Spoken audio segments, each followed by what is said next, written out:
ኧረ ጎበዝ ዓለም እየተቀየረ ነው። ሰው ለጥፍር ሁሉ እየተመገበ ነው። ለጥፍር የሚያስፈልገኝ የቱ ነው?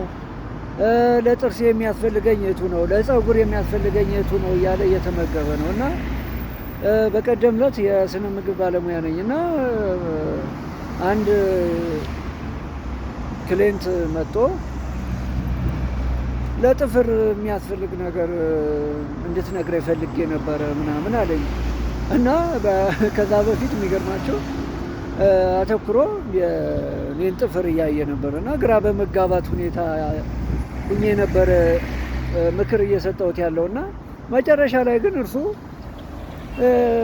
ጥፍርን እያየው ነበር አለኝ። እንዴ ለምንድን ነው የምታየው? ጥፍር ያው ተመሳሳይ ነው የማንኛውም ጥፍር፣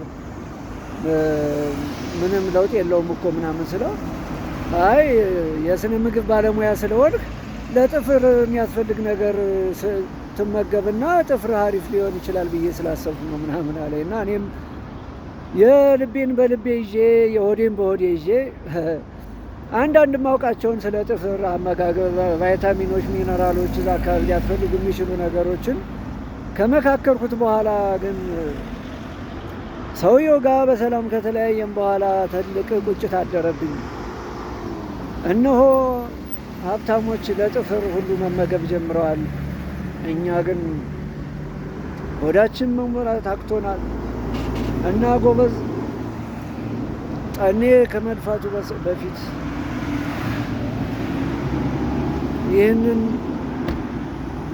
ፖስት ያያችሁ ሸር፣ ኮፒ ሊንክ እንዲሁም